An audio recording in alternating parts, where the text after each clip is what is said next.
And I'm going to let our CEO, Lori Boyer, introduce herself, and then we'll go to Steve and then the Jack's Restaurant Reviews team. Oh, Lori, you're on mute. Unmute. Why don't you go ahead and introduce Jerry and Grace, because I know most folks know them. And we're super happy that they're joining us tonight and helped arrange this. So thank you to those two as well. Absolutely. Go ahead. Hey guys, my name's Grace Stoyshik, and I'm a managing partner for Jack's Restaurant Reviews. Along with Jerry, he's on there. He'll introduce himself next. I've been working with Ina on helping you guys join us for this meeting. So we're super excited to be here and can't wait to hear everything that you guys have planned to say tonight. Hey folks, I'm Jerry Watterson. I founded Jack's Restaurant Reviews. I think I know most of you all. We're really excited to be working with DIA on this because we believe in downtown Jacksonville. We want to see downtown become more vibrant. I also think building a restaurant district downtown is the right way, or the best way that we can possibly build out restaurants downtown and get people excited about coming to dinner downtown, as opposed to just thinking about it as a place to go for work or for lunch. Absolutely. And post this, we'll be working with the DIA to help promote those restaurants that are coming to downtown. So that's super exciting too. I'm glad you mentioned that, because I don't think that's in our PowerPoint and we want to share that. So, okay, I'm Lori Boyer. I am the CEO of the Downtown Investment Authority. We have a little PowerPoint we're going to share with you that kind of walks you through why you're here tonight, and we are very appreciative of you taking the time to join us, and we want to convince you to come downtown. And I'm going to introduce Steve Kelly, who is our Director of Downtown Real Estate and Development, who will also be speaking tonight. I'm going to kind of do the first part of the presentation and then let Steve walk you through the specifics of the program. And all of us will be available to answer questions or to help you in the future if you decide that you want to look at some downtown properties and hopefully take that leap to join us in creating a couple of really vibrant dining districts downtown. So Ina, if you want to share. Steve, you want to wave? I see you, but yeah. Hello, everybody. Happy to be here. You'll hear more from me later. Thank you. And Ina, go ahead. And so this is Steve's and my contact information on the front slide, and we'll come back to that if you need it later. But I'm sure Ina is going to make this presentation available to you as well, so you'll have access to it. Okay. The first thing is to tell you why we care about having restaurants downtown, other than the obvious that we like to eat at them. And we're all looking forward to the time when we are back inside doing that. But downtown has about 56 to 58,000 employees who work downtown within our boundaries. And that includes North and South Bank. That's what we consider downtown, is the area kind of south of State and Union and north of the interstate on the South Bank, bounded by Fuller Warren on the west, and more or less Matthews Bridge and the Expressway on the east. So if you think of those boundaries, that's kind of our downtown. And with that area having 56,000 employees, we had 5 years ago very few downtown residents. That number has grown to 6,100, which is up 18% from last year. We have about 20 million downtown visits annually, with people coming, whether they're coming to Art Walk or sporting events or performing arts events. But we have not a lot of activity nights and weekends, as most of you know. It can be pretty quiet downtown if you're not around one of those event venues. So FAB rep for us means food and beverage retail enhancement program. So our short acronym that we refer to as FAB rep. And why FAB rep? Because we have those 56,000 people who come downtown every day, and then they all leave and go to the suburbs. And we think there is a real opportunity to capture those workers, both for dinner, but also to capture them as downtown residents. And our goal has been to build a residential base of at least 10,000 downtown residents. We're on target to do that within the next several years. I think we'll probably hit that number in 3 years. But not only do we have 10,000 people living in downtown, But we also have a tremendous number of residents that live in San Marco, Avondale, Springfield, and those neighborhoods adjacent to downtown who would be part of a market area for restaurants locating downtown. But why are we focused on this particular effort? Because we know that if we're going to get people to move downtown, and as we grow that population, they need places for breakfast. They need places to go grab a drink after work. They need places for dinner. They're not going to want to live here if they have to go out into the suburbs for all of that. Or if all of those are kind of hidden in the center of an office building and a cafeteria or something. So that's what really was the basis of starting this program. Jerry and I both served on a panel about, gosh, Jerry, a year ago now, I think, where we were talking about trying to build up restaurants downtown and bars downtown and how that was done in Pensacola and some other cities. And that was part of the impetus for this program. So this is a program we're going to tell you about that has a financial part where we provide financial assistance. Steve's going to talk about that, but I'm going to talk about the other pieces right now that are also part of this program. So we identified targeted areas. And the targeted areas, the first one we talk about is Hogan and Laura. So it is really the Hogan and Laura Street corridors, and then some side streets that intersect with them. And the idea here is we both have a building stock where there's a lot of physical spaces for rent that are suitable to conversion and build out for restaurants. And then the other part that I want you to key in on is on both slides, there's a yellow box. The yellow box represents a city-owned parking garage, at which we envision we will provide free or validated parking for all of your patrons at night. So we have security and free parking. So that is not an excuse as to why someone wouldn't come and use one of these districts. We also were very deliberate about how big they were so that we kind of meet the criteria for how far people will walk. And the idea is to create an area where you have one after another establishments with signboards out on the sidewalk. And if people don't feel like Indian tonight, maybe they choose Italian or whatever, you know, that you create that. It's different than going to a destination restaurant. It's going to a dining district. The other area we picked was the Elbow. Both of these already have a certain number of establishments that have kind of become the pioneers, but this is an opportunity to build out a lot of other spaces and connect all of those. So we have the Edball parking garage, the Yates parking garage, where we would provide parking, and you have walkable districts that are fairly compact within proximity to the garage. Okay, Ina. The other thing, we have a project going on which will convert Adams and Forsyth Street back to two-way. This is a busy slide. I don't expect you to look at it in detail, but the real thing to think about is the red lines, Main and Ocean, stay one way. They're going to be fast. They're going to be thoroughfares. State and Union are fast. They're thoroughfares to the interstate. Jefferson and Broad are. But within that box are both of these districts. So that's where you have the opportunity, and that shows you how they kind of overlay with the two-way streets.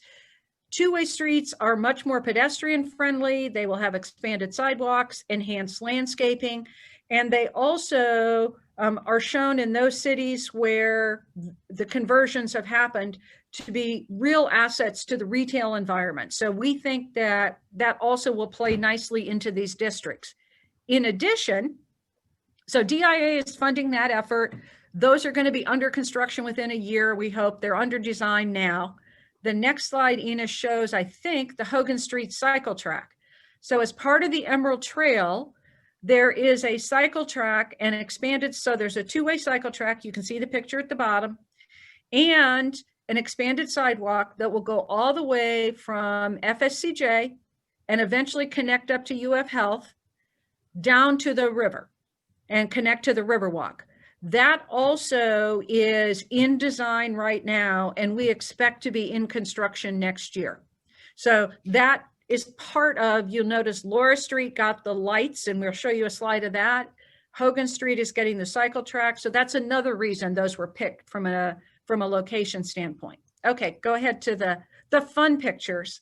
So these are just some illustrations of what we are hoping to achieve with the two-way street conversion and the cycle track, where you take a sidewalk like you see on the left-hand side, where you see out Forsyth Street right now, and look at the one on the right-hand side where you have an expanded sidewalk, room for outdoor dining, enhanced landscape. That's our goal in these targeted areas. Other illustrations, these pictures happen to be from Buffalo, where the chamber took a trip last year, but it tells you the kind of what we are trying to achieve in these areas on the public space, so adjacent to the private spaces. We've already allocated $330,000 to public art in these two zones, which we're hoping that come spring, we will start working on the art selection and everything for those, but envision that we're going to create a kind of a festival environment in these two areas. So here are some examples. We can keep going through these. I think the umbrellas may be Palafox Street in Pensacola, but that idea, something like that, stamped crosswalks or painted crosswalks, I can certainly see that in the Elbow area, and the city has appropriated some funds for that this year. So we also envision that we'll be implementing those. So you kind of get the idea of what we're going for. Lighting and music. These lights are the lights that were recently installed on Laura Street and go the length of Laura Street and are controllable so that colors can be changed for the season, etc. But the idea is to create a real energized and vibrant, smaller walkable corridor. And ultimately that we would have outdoor music in these zones as well. And that's kind of the rah-rah part that I want to share with you. I mean, we're looking at it as trying to find ways to solve all the problems and encourage people to come down and make it fun. So we're going to take care of the parking problem. We're going to make the street design and layout better so it's easier to get to places, so you can go two-way. You don't have to worry about the one-way turns and finding the right place. We are going to provide artwork and lights and music and concentrate these. And I think that with this program that Steve's going to tell you about, we hope we can bridge the gap necessary to make this a proposition that you'd be willing to take the leap and join us downtown. I know in reaching out to you, Jerry and Grace have picked a select group of you that they think who would be wonderful additions to downtown. So again, thank you for participating and at least listening to our presentation. So Steve. Thank you very much, Lori, and thank you, Ina, for helping set this up, and Grace and Jerry coordinating, bringing all of these great restaurateurs to hear what we're offering these days. And this is all based on feedback from the community and the industry about what it's going to take to make these things happen. So yes, I'm Steve Kelly. I'm the Director of Downtown Real Estate and Development, which basically means I'm your front interface, your first interface with DIA and making these things happen and accessing these programs. So I want to go over some of the details, some of the nuts and bolts about the program. I hope you're taking notes and putting your questions together. We're going to have plenty of time for Q&A once I run through this. So let's go ahead and dive right in, talking about FAB Rep, the Food and Beverage Retail Enhancement Program. And so the purposes here really, we can read through this, but looking at, creating the incentives to bring investment in these concentrated areas of the Elbow and Hogan and Laura districts, as Lori was talking about.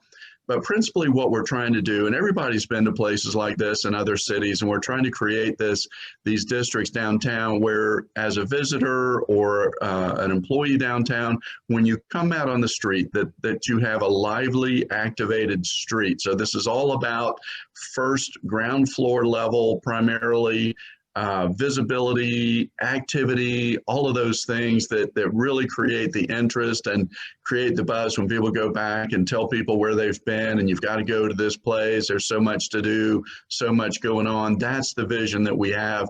So being visible from the street and having places that are open beyond the workday hours. We've got a lot of lunch places around downtown, and we see growth there, but we're trying to expand the breakfast and the evening and the weekend opportunities for that same level of activity. So, you know, placemaking efforts using creative lighting, public art, the inviting outdoor spaces like Lori was showing in some of the earlier photographs. And this is the program itself is structured as a 5-year forgivable loan based on the construction costs and the development costs associated with the build out of the space. It's very deliberately structured as a joint application between the business owner and the property owner, because both stand to benefit by this. So we've envisioned it as having skin in the game by both the property owner as well as the restaurant owner. So when we look at those eligible costs, basically 100% of the eligible costs would be split. And there's a few different ways that it can be achieved, but would be split basically 25% by the tenant, 25% by the property owner, and 50% by the DIA. So we're fully committed in making this happen with our own skin in the game, and that's how we're structuring this. So when we're looking at the different types of restaurants that we hope to see come downtown and categorizing them into 3 different types. So a type 1 restaurant is generally a full service restaurant. So, you know, you all know as much as or better than I do what we mean when we're talking about full service, full menu, full kitchen, waiters and wait staff coming to the table, taking the orders, clearing the tables, all of those things. So a higher end type of restaurant, full kitchen, you know, and that type of thing. So that's what we're talking about when we say type 1. And then type 2, generally in the middle, limited service, perhaps ordering at the counter, perhaps self-clearing of tables, partial or full kitchen, buffet line, but still on-site preparation and consumption of food, not just takeout, et cetera. And so in both of these cases, we're looking at being open a minimum of 5 days per week. For the type 1, that would include at least until 9 p.m., 5 days per week, with a Friday or Saturday included in those 5 days. And you know, so type 2 would be more of a contemporary casual family style, fast casual, cafe, deli type restaurant. And then type 3, because this is food and beverage, so we contemplate that some of this may be like bar, lounge type facilities, or it could be quick in and out, takeout type restaurants. So the type 3 is generally no kitchen or minimal kitchen, counter service only, limited menu, or beverage only. And again, open 5 days per week. It could be a breakfast place like a coffee shop or something of that nature, bakery, so open by 7 a.m. or in the same dinner evening hours until 9 p.m., 5 days per week. And so a couple of examples, as already mentioned, coffee shops, bakeries, bar, lounge, that type of thing. So here, let's get to the fun part. This is the money part. All right, so for type 1 restaurants, again, the full service, the most full, biggest, you know, build out, generally speaking, kitchens, et cetera. These are the more expensive build out costs expected. So here we're providing up to $65 per square foot. Now this is capped at 50% of the eligible costs, and it's further capped at a total of $400,000. So subject to these caps, this is a lot of money available for the build out of a type 1 restaurant. For the type 2 fast casual, the program allots $50 per square foot, again capped at 50% of eligible costs. In this case, not to exceed $200,000. And then in type 3, the more in and out, or maybe the lounge only. So it's a type 3, that's at $40 a square foot, still capped at 50% of eligible costs, and not to exceed $100,000. So because we have so many historic properties downtown, we have these boosts available for historic preservation and adaptive reuse. This is not to be confused with a recent program that we rolled out specifically for property owners on their historic properties. But again, this is for the build out of spaces for food and beverage. So these are still subject to the same caps of 50% or the 400,000, 200,000, 100,000, but there's a boost that helps you get up to that cap if you're building out one of these historic spaces. So it's $20 a square foot for a landmark property, or there's a separate designation within downtown if that property was seen as contributing to the downtown historic district through the National Park Service. Then there's a $10 a square foot boost for those properties that are considered contributing structures in that downtown historic district, but not necessarily a local landmark. And here's another really exciting thing, kind of going back to what Lori was talking about, and making our streets two-way, widening the sidewalks. What we'd really want to see, and this ties back into what I was saying about the sidewalk, ground floor activation, is a lot of activity like you see there with people literally out on the street. So while the core program of FAB Rep is really only eligible for build out costs that are kind of those capitalized costs associated with lighting, flooring, walls, moving those types of things, windows up front, and things such as that. I'm sorry? Kitchens.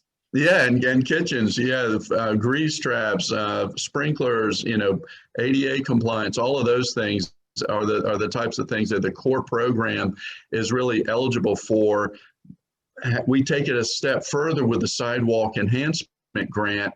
So this is actually, eligibility is up to 80% of eligible outdoor improvement costs, up to $15,000. But we're a lot more flexible with what's eligible when we're talking about these outdoor spaces. So we're like tables and chairs and flatware and things that are used for service on the interior are not eligible costs on the sidewalk grant. They are eligible costs. And so you can create these outdoor spaces that are exciting. So you can use it for tables, chairs, greenery, umbrellas, the fixtures you need to define your space.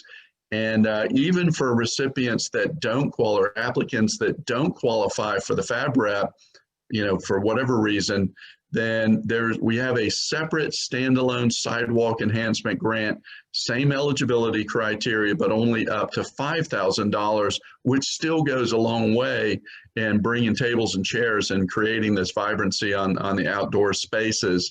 And of course, you have to have a sidewalk cafe permit to be eligible for this grant, but we'll work with you in determining that eligibility and meeting those requirements as well.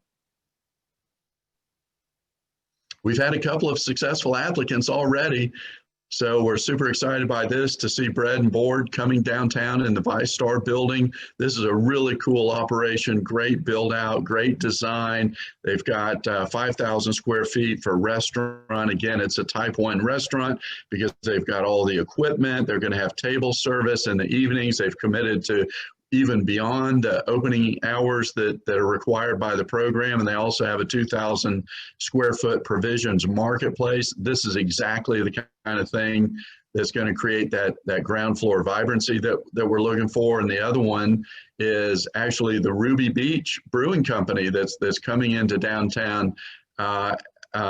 Super excited about this one too. And there's a unique twist in the program called supplemental space, and Ruby Beach really took advantage of the supplemental space, where if there are portions of the build out that aren't that core ground floor activated space, but they're still beneficial and still something we're looking for, like that outdoor beer garden you see there, or they have upstairs kind of event space. Here, we were able to provide incentives for both of those at a lesser level, but the core portion of the the brew pub that you see in the front right there was eligible for the full program. So we're trying to be as creative and flexible as we can with working with our applicants and meeting their needs. And those are just a couple of examples that are underway or will be underway in the very near future using this program. So there's a couple of resources we want to make sure that you are aware of. One is the dia.coj.net website. I know a lot of information has been forwarded to you already, including the guidelines, the application, and some other information. But if you want to really understand how DIA operates and the myriad of programs that we have available, then you would go to that dia.coj.net website to learn about incentives. The forms and applications, our meetings are all open to the public, and just news about what's going on downtown. And we have a second website as well that's primarily for individuals looking for information on investing in downtown properties, and that's the investdtjax.com website. So I really encourage you to go to both of those at your leisure to explore everything you'd want to know about downtown and more.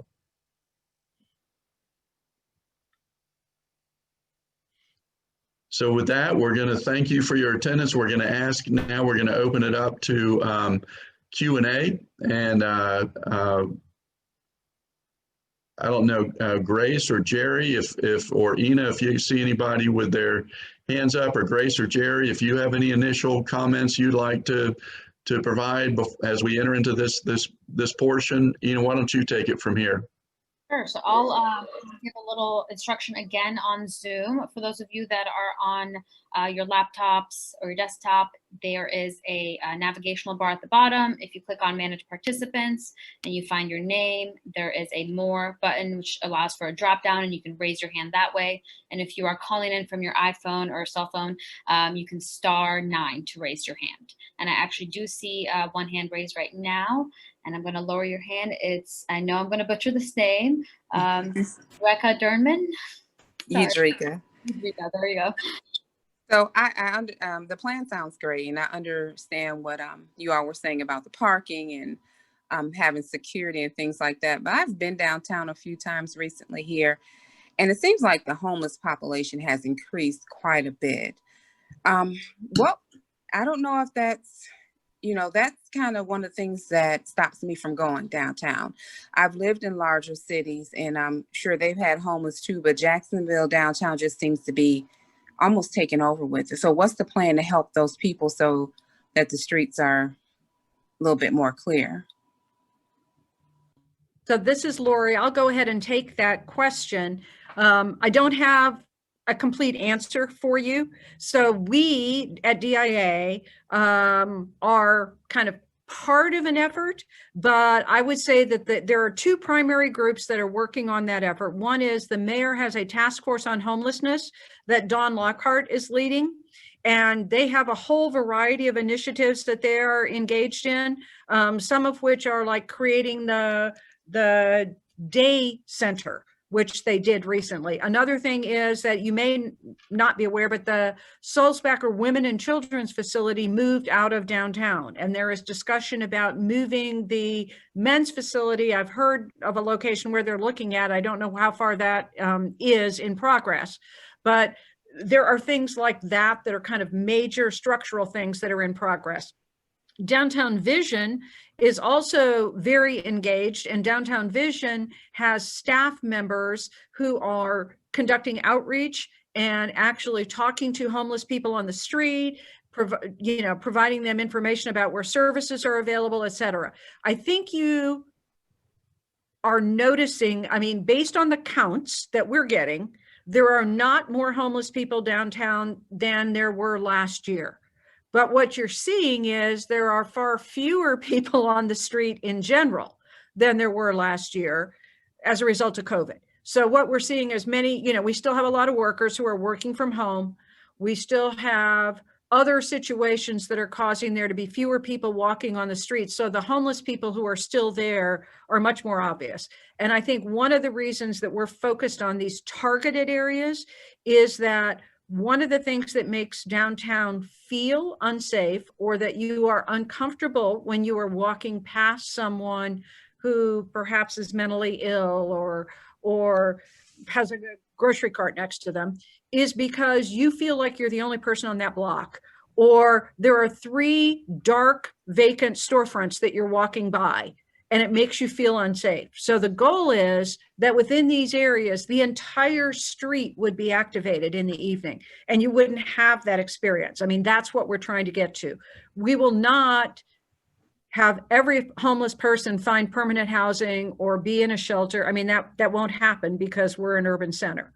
But I think that the sense of safety and security will be greatly improved if we are successful in creating these concentrated districts.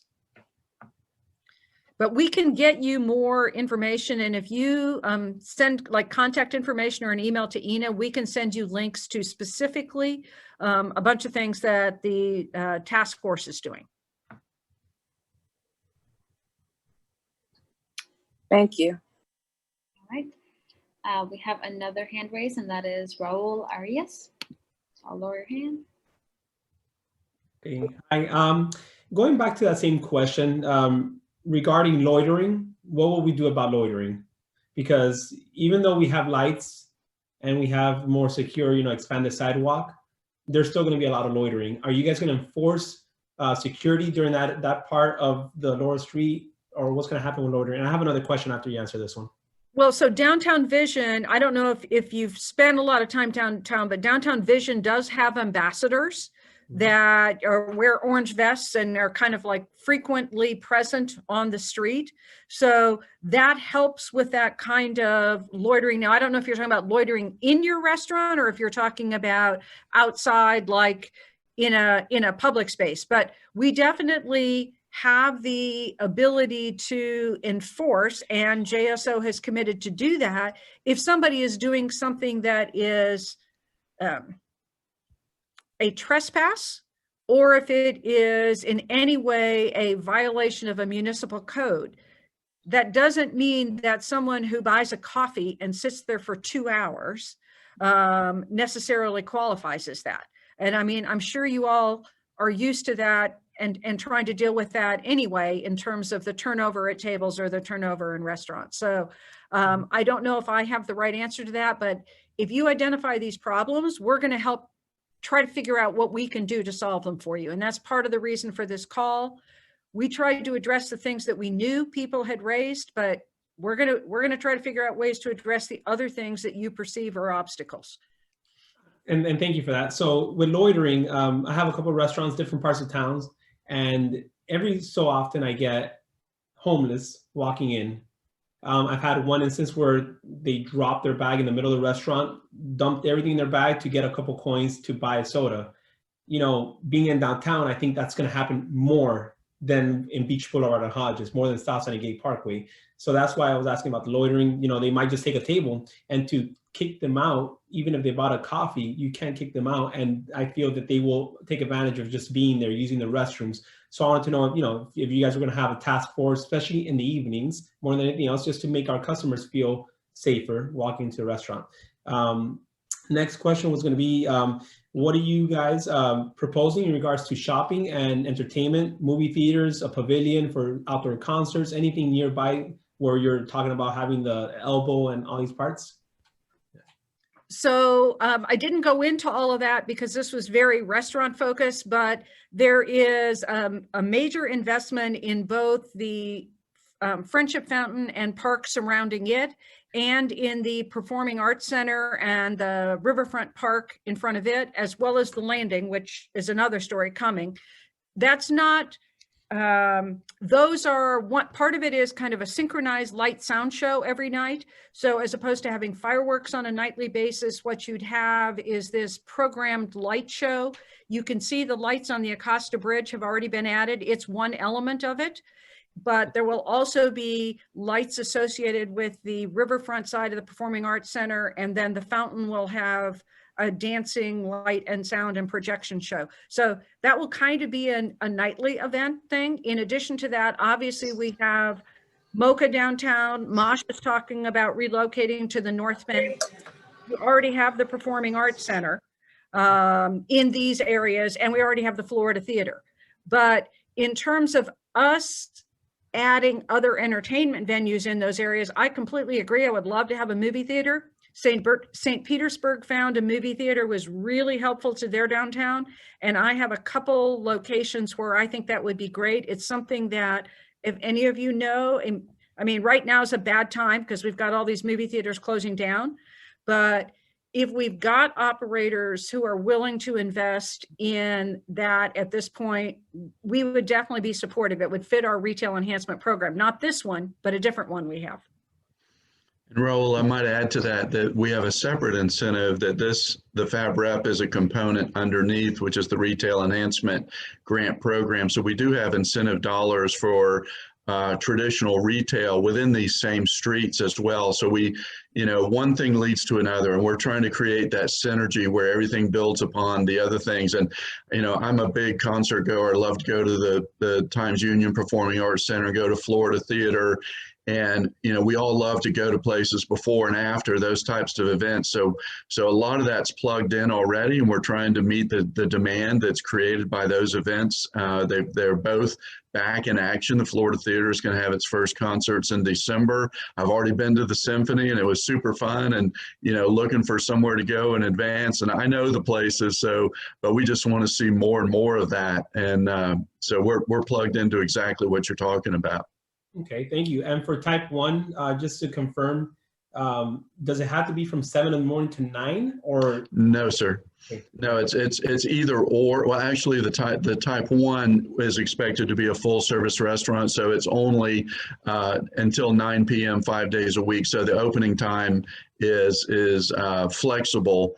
It's not 7 in the morning, so it's flexible open time. Generally speaking, like Bread and Board, they're actually going to be 7 till 9 or even later. But it's certainly expected. Probably you need 10 meal periods per week at minimum. So it'd probably be lunch and dinner at least 5 days a week. But the only requirement is the until 9 p.m. 5 days per week. Thank you. So our goal on this is not to necessarily have places that are lunch establishments. You can add lunch if that's convenient for you, but if you didn't open till 4 and you were open 7 days a week for evenings, we'd be happy because that fills a need that we have right now. All righty. We have a hand raised by Chef's Dinner Table. So I have a lower hand. Hey guys, how you doing? Hey. Thanks for being here. Thank you. So I do have a question with regards to the areas that were outlined. How do we get a hold of the property owners? Who do we contact to go down to look at the property, do an assessment? Will it work for us? Will it not work for us? Or is that something that'll happen once you submit an application and the process moves forward from there? So I'm going to provide my answer. Steve may have one too. Basically, you would contract, and we can provide you a list of commercial brokers that represent building owners downtown who would be able to show you the properties that these owners have available. We're going to have another meeting with them. We're just not having that one until January, I think it is when it's scheduled, with the brokers to talk to them about promoting this as well. But if you are interested, there's no question that we can put you in touch with the brokers who know what spaces are available. Please, yes. So we had interest, especially in the riverfront area. We were talking back and forth with the river towers on the opposite side of the river and a couple of other facilities to try to implement a tier 2 type cafe / lounge in some of the office buildings, and to basically incorporate it into an actual venue. So the key thing what Chef's Dinner Table would like to do is it would eventually, the goal here is to have a riverfront venue where we could offer, for parties, for business meetings, for basically the list goes on with what we're bringing to the table, and that's what we're currently doing, what nobody in Jacksonville is doing. And we are an on-site caterer. We do all prep, cooking, everything on-site at the venue. So mixing those two projects together, again, the key thing for us would be the location and having the awe to be able to hold and do these types of events. Well, what I'd say, Chef, is it sounds very exciting, and what I would just make sure you're looking at locations within the 2 defined districts here, and we can connect you with property owners within these districts. And man, we'd love to see what your what that vision that you have in mind right there. That'd be welcome downtown, and would help create that kind of street activity and vibrancy that we're looking for. Yeah, we saw the part of the map that caught us was right off of Main Street where they did the demolishing of, I forgot what it's called already. I'm sorry. The old they tore the whole downtown part over there. I don't remember what it's called. I'm sorry. I don't get out much. I'm always in the kitchen. But yeah, so there was a piece at one of those maps that led right up to the river front, and that's something that whatever information that you have, definitely please get that to us. We have business plans already put together. We have the ability to move forward. It's just we haven't had the opportunity to find an establishment that will suit what we want to do, of course. Sounds great. Thank you so much. Sure. All right, and we have Erica Klein has her hand raised. And you are on mute, so you just gotta unmute yourself. Oh. I see she's trying to unmute herself.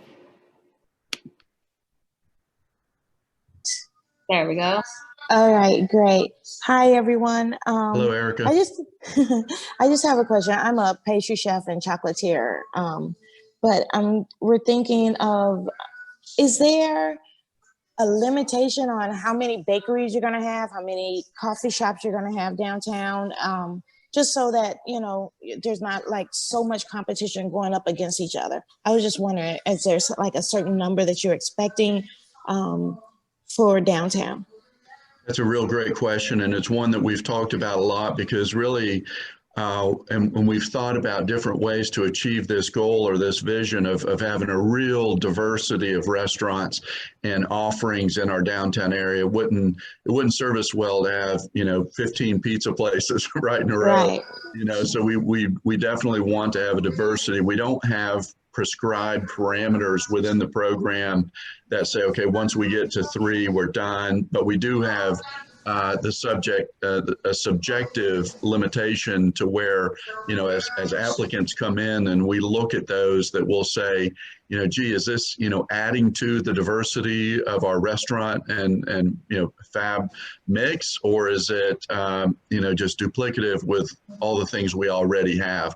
So that is a subjective component to the program that we'll be looking for, so that we can, have restaurants and operations like yours, and there might be a couple, because there's some synergy to have 2 or 3 of the same, but 5, 6, 7, 8 of the same is excessive. So it's hard to put that into a matrix with numbers. Believe me, we tried, and but we know exactly what you're talking about, and okay. I think we're on the exact same page. Okay, well, thank you. I don't have any other questions. Thank you. All right. So at the moment, I don't see any other hands raised, but we did have maybe like 5 to 7 people come in as people were speaking. So again, I want to remind, if you are new and you do have a question about the program, it is *9 to raise your hand on the phone. And if you're on your laptop and you go to manage participants, find your name, there's a down arrow and you can raise your hand that way. And Raul has another question, so I'm going to lower his hand. All right, thank you. So I thought about one more, and earlier you guys mentioned that it was a lease program with the property owner. what about to purchase the building? Is there any programs with this as well?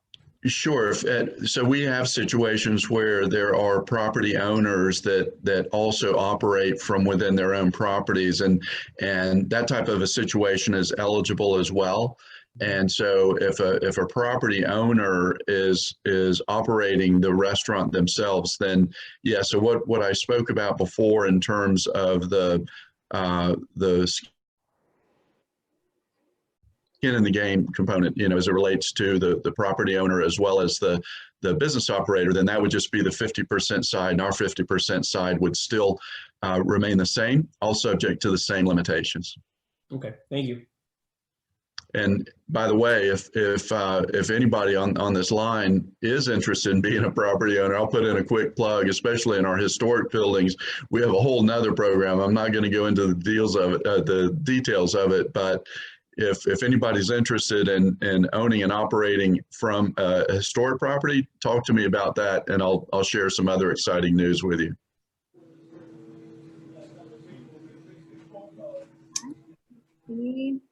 In addition, Steve, we have the facade grant program. That's right. You don't even have to be a historic building, but if you're a building owner, you also get additional money to restore your facade. So you could combine a restaurant program for your operation with your facade grant for the exterior. So there are multiple ways, but this particular program is geographically limited. Some of those other ones work pretty much anywhere downtown. All right, so let's see. I don't see any additional hands raised, but oh, I do see a physical hand raised. Peter, go ahead. Yeah, question one. I'm the owner of Irie Diner Caribbean Restaurant. We are located in Orange Park. I feel that Irie Diner, being traditional Caribbean, may lend a whole new dimension to downtown, particularly because we are full service.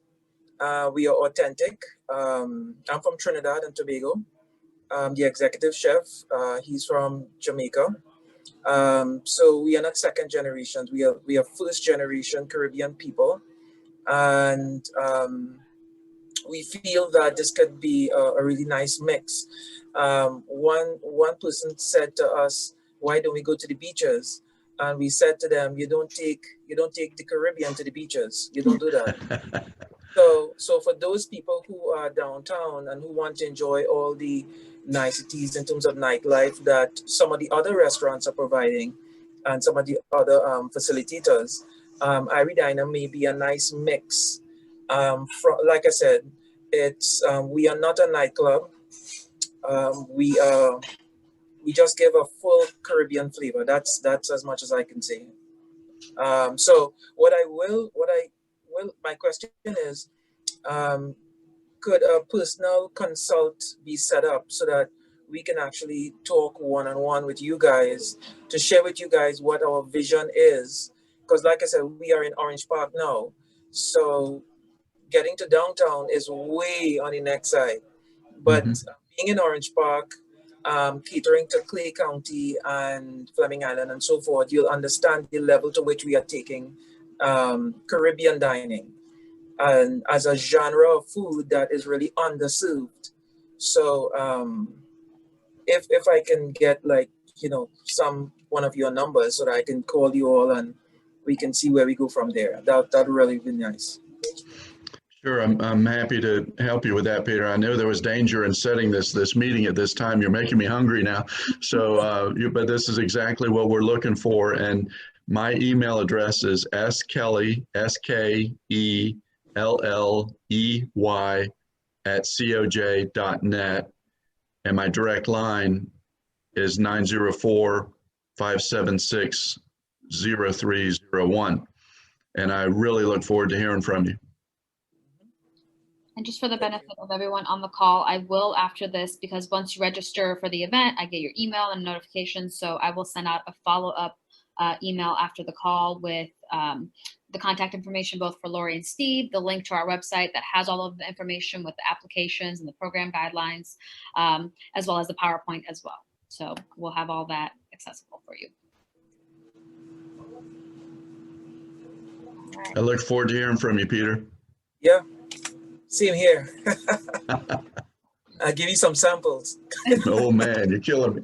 I'm gonna make that mandatory. If you have to come in and meet with us, bring us. Yeah. Plantains, man. Some sales and curry goat and roti. Sounds good. All right. So no additional hands raised, but if anybody has a question, please do raise your hand or just unmute and start speaking if you can't do the raise hand feature. Don't see anything else at the moment. So if there's no other questions, we can adjourn soon. I don't know if you, Lori or Steve, have any parting words.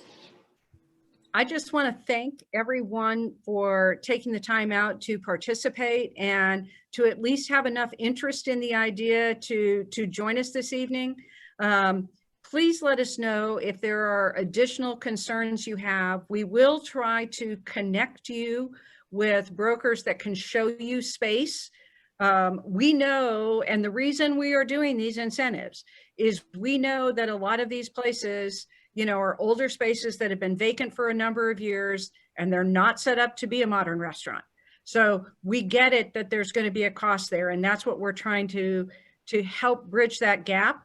But just from the number of you who are participating, for me, it's like really exciting with the idea that I can just see this real diversity of local restaurants being a huge attraction, which is very different than a town center where you have chains and you have, all these big chains that are the same things. We don't have enough places in Jacksonville, to me, where you can go find this variety of local restaurants with this kind of diversity of menu and service. And you see it in other cities, and I think it's a real opportunity for us that we've missed out on. So let us know how we can help.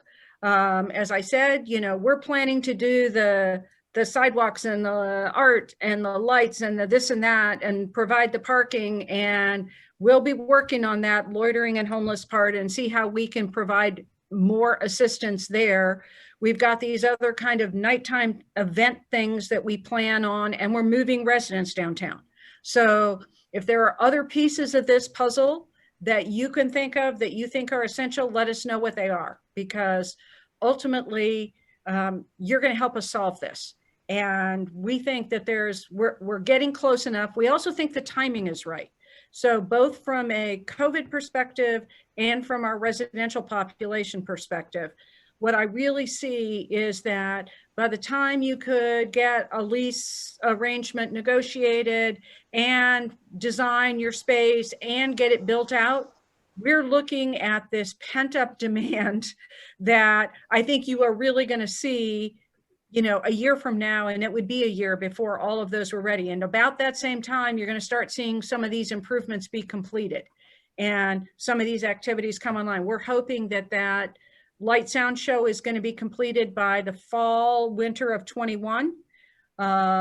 We hope that the Hogan Street cycle track is constructed in 21. So you're going to see all these different elements coming online about the same time, and hope that you can be part of it. And ultimately, our goal would be to have a number of you all opening around the same time also, so that we would have this as a kind of grand opening that we could help use our advertising dollars to promote, so that it's not just one restaurant and then 6 months later, one more restaurant, and then 6 months later, one, but that if we can work this right, we'll get a number of you opening close to the same time period so that we can help promote that as well and help advertise for you. And that's my sign off. All right. And all I can add to that is I'm really excited by everybody's interest. You're being here. We're doing this together as a community, and we look forward to your feedback and interest. And so Ina will be forwarding our contact information, and be sure to use it so we can make this happen. We're all in this together, and we appreciate your role in it. thank you everyone for coming. And like Steve said, I will be following up with an email. So please let us know if you need anything else on our website, email me, whatever you need, just shoot us an email. Thank you. Thanks, Jerry and Grace. We appreciate you very much. Thank you, guys. Okay, bye.